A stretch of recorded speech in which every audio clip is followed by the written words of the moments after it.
Oke, selamat pagi kelas 11 IPS. Ketemu dengan Pak Yudi dalam pembelajaran sejarah peminatan untuk materi bab 1 berkaitan dengan kerajaan Hindu-Buddha. Kelas 10 kalian sudah pasti pernah bahas ya, jadi ini membahas lagi ya sekilas saja ya untuk pemenuhan KD sesuai kurikulum. Untuk kompetensi dasar yang ditargetkan, pengetahuan menganalisis kerajaan-kerajaan maritim tentang sistem pemerintahan, sosial budaya, ekonomi, lalu pengaruhnya pada masyarakat Indonesia di masa kini. Lalu yang keterampilan menyajikan hasil analisis tentang kerajaan Hindu-Buddha, baik itu pemerintahan, sosial budaya, ekonomi, dan pengaruhnya dalam kehidupan masyarakat Indonesia saat ini ke dalam bentuk tulisan dan atau media lain. Jadi nanti bisa berbentuk penyajiannya bisa berbentuk poster ataupun PowerPoint ataupun infografis ya. Lanjut, di bab pertama ada 3 sub materi ya. Yang pertama masuknya agama dan kebudayaan di Nusantara, pertama Hindu-Buddha. Yang B, kerajaan-kerajaan maritim Nusantara pada masa Hindu-Buddha. Yang C, warisan atau peninggalan kerajaan Hindu-Buddha di Indonesia dan pengaruhnya dalam kehidupan masyarakat pada masa kini. Masuknya agama dan kebudayaan di Nusantara. Ya, kita ketahui kalau Indonesia ini kan disebut juga Nusantara. Ya. Disebut juga negara maritim. Maritim berasal dari kata maritimus, mare yang berarti laut. Menurut KBBI, Kamus Besar Bahasa Indonesia, maritim ini berhubungan dengan laut, pelayaran dan aktivitas di laut. Jadi kalau dulu di SD kalian pernah mendengar lagu Nenek Moyangku Seorang Pelaut Gemar Mengarung Keluas Samudra, ya memang itu kenyataannya. Ya, sejarah mencatat dan ada bukti-buktinya yang menceritakan kalau nenek moyang Indonesia adalah pelaut ya. Disebut ada masyarakat praaksara. Ya. Praaksara atau masyarakat yang belum mengenal tulisan namun memiliki kemampuan dalam bermata pencaharian sebagai nelayan ya, berlayar, dan dilakukannya sampai Melanesia ya, kepulauan yang berada di sebelah timur kepulauan Indonesia. Jadi pada awalnya memang pengetahuan tentang pelayaran di masyarakat Nusantara ini sudah sangat katam atau sangat diketahui. Pelayaran menjadi mata pencaharian, ya, mencari ikan, lalu melakukan perdagangan dari satu pulau ke pulau yang lain, baik itu di kepulauan Indonesia ataupun tadi ya ada kepulauan Melanesia ataupun di daerah Asia lainnya. Ini sudah dilakukan oleh masyarakat Nusantara pada masa itu. Perahu yang ada di Nusantara atau perahu buatan masyarakat Nusantara, seperti contoh ada perahu lesung, ya, perahu yang dipertinggi dan bercadik. Ada juga perahu lesung yang dipertinggi tanpa cadik. Ya, perahu-perahu ini memang perahu-perahu lokal. Ya. Kalau misalnya masyarakat sekarang mau melihat perahu-perahu ini masih ada tidak, ya masih ada ya. Tetapi sudah pasti dimodernisasi, bisa menambahkan mesin ataupun memang masih sama seperti pada masa itu. Karena memang perahu yang dibuat ini sangat sederhana. Ya, kita bisa lihat di sini ada peta Indonesia, lalu ada Melanesia di sini. Jadi digambarkan bahwa masyarakat Nusantara, terutama yang ada di daerah Kepulauan Maluku ini juga, ini melakukan pelayaran sampai ke Melanesia sini. Lalu ada Kepulauan Mikronesia dan ada satu lagi di sini namanya Kepulauan Polinesia. Ya. Nah, jadi masyarakat Nusantara pada waktu itu sudah menjelajah lautan ya sangat jauh jaraknya dengan mengandalkan kemampuan yang pada waktu itu masih sangat sederhana. Di sini ada gambar perahu bercadik. Bercadik artinya ya memiliki penyeimbang, ya, tambahan penyeimbang di atas, lalu untuk sebelah kanan dan kiri ini supaya tidak mudah terbalik. Dibuktikan dengan adanya relief di Candi Borobudur juga. Ya, kalau di sini ada cadik juga, ya. Lalu juga ada layar ya, tambahan layar untuk mengatur eh, kapal untuk bergerak ke arah mana nantinya. Oke, lanjut. Kita sudah membahas tadi mengenai Indonesia adalah negara maritim.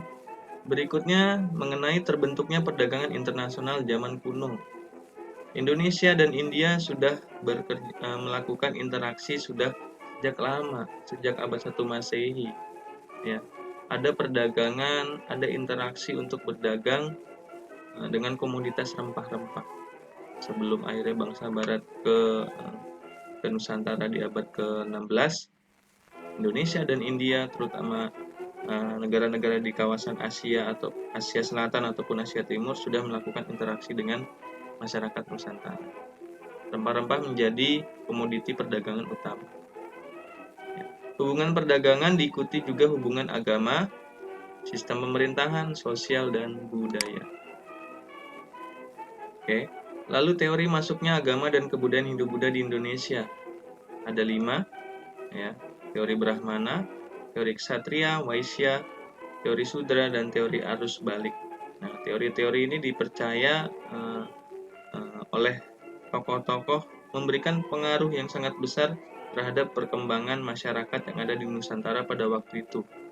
Ya, dari teori-teori ini sangat relevan dengan apa yang sudah dibuktikan melalui peninggalan-peninggalan pada masa kerajaan Hindu-Buddha di Indonesia, baik itu mengenai sosial, budaya, bahasa, ataupun peninggalan berupa benda. Ya. Untuk pembahasan ini dirasa dapat di skip ya. Oke, lanjut kerajaan-kerajaan maritim Nusantara pada masa Hindu-Buddha. Nah, ini hanya gambar yang mendukung bahwa kerajaan-kerajaan maritim yang ada di Nusantara, terutama pada masa Hindu-Buddha, mengalami interaksi dengan negara luar, terutama dari India. Ya, bahwa agama Hindu dan Buddha agama yang berasal dari India masuk ke Indonesia, terutama dari Selat Malaka dengan perairan ataupun lewat darat, ya, melalui Asia Tenggara sini. Lalu menyebar ke Sumatera, ke Jawa, lalu ke Kalimantan, bahkan sampai ke daerah Sulawesi ataupun daerah Indonesia bagian timur. Oke, untuk pembahasan tentang kerajaan nggak usah banyak-banyak ya, di buku paket itu hanya ada 4, jadi kita mengikuti saja karena sudah dibahas di kelas 10 ya, tentang kerajaan Sriwijaya, Mataram kuno, kerajaan Singasari, kerajaan Majapahit. Nah, ini akan dibahas. Nah, nanti Pak diminta kalian untuk menganalisis, mencari mengenai kerajaan-kerajaan yang akan dibahas ini. Oke. Yang terakhir mengenai warisan kerajaan Hindu-Buddha dalam kehidupan masyarakat kini.